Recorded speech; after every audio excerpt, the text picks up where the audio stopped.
Welcome back. In the previous session, we have studied about what is assignment operators and how to use assignment operators in C++. Today, we are starting the next one, which is the comparison operators. Now, this will be a much more easier one because it's simply, you can understand by the word that we are comparing two things. You can compare, let's say, two variables. You can compare two numbers. You can compare anything which you want. And with that, we need some operators in order to compare these two. For example, if I take two variables, let's say A and B, and they have some values. Let's say this has 1 and this has 4. So I have to compare these two, like which one is greater, which one is smaller, are they equal, are they not equal? And here you can take a point note that in the previous session, I have told this operator in the assignment operator, though there is the equal to sign, but this will be coming in the comparison operator rather than the assignment operator. So make sure you correct this one. So by chance, I have told you this in the previous class. So not equal to comes under comparison operators. The comparison operator simply means comparing two variables. The thing about comparison operators is that it will only give you two outcomes. That means it can be either true or it can be either false. Because if you compare 5 equal to 5, we know that it can be true or it can be false. In this case, it is true. So you have to understand this, that comparison operators always gives two outputs. Now the thing is that what are the types of comparison operator that is present in C++? Well, I'll write from the very starting. First, we have the double equal to sign. Now, if you have never studied programming, so what is double equal to is, what does it do is it simply checks whether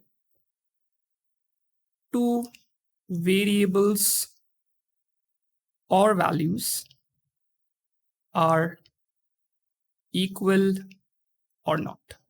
So when you write, let's say 5 equal to 5, we know that we're telling that yes, 5 is equal to 5. But when I'm writing 5 equal to 5, here I'm checking whether 5 is equal to 5 or not. In this case, it is true. That means we do this because when I write A equal to B, let's say A was 1, B was 2. Now, since I wrote this, A is equal to B, that means whatever value B has, it will replace A. So A was 1, now it will become 2. Now, if I check in the next line, A equal to B, here it will check whether A is equal to B or not. A was 1 before, B was 2 here. Now, A became 2 and B also is 2 already. So that means both are equal. So this will also become true. So that is the logic. That is how it performs. So double equal to is the very first comparison operator. The next one is, which I've already told you in the previous one, it is not equal to. Simply checks whether two variables are not equal. If I write A not equal to B, it will check and it will give you true or false.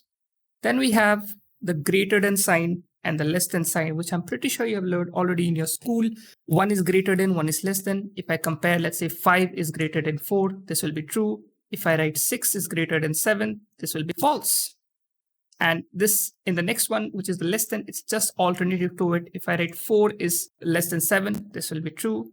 If I write 6 is less than 1, this will be false. Then you can add two more over here. One is called as greater than equal to, and one is called as less than equal to. It does the same thing if your numbers are greater than equal to. Just one point you have to remember here is that it is said that greater than or equal to. So if I compare, let's say 6 is greater than equal to 6. Now we know that 6 is not greater than 6, but 6 is equal to 6. So if there is no or over here, then both the conditions should be satisfied. But since or is there, only one condition if it's satisfied, so this will become true as well, because 6 is equal to 6. So we know that. So that is how all these things perform. And when we will do flow controls and you will learn all the like conditional statements, then I will show you the working of this using a program. There also you will understand it much more better. If you have any doubt regarding these things, you can comment down in the comment section. I will try to answer it as fast as possible.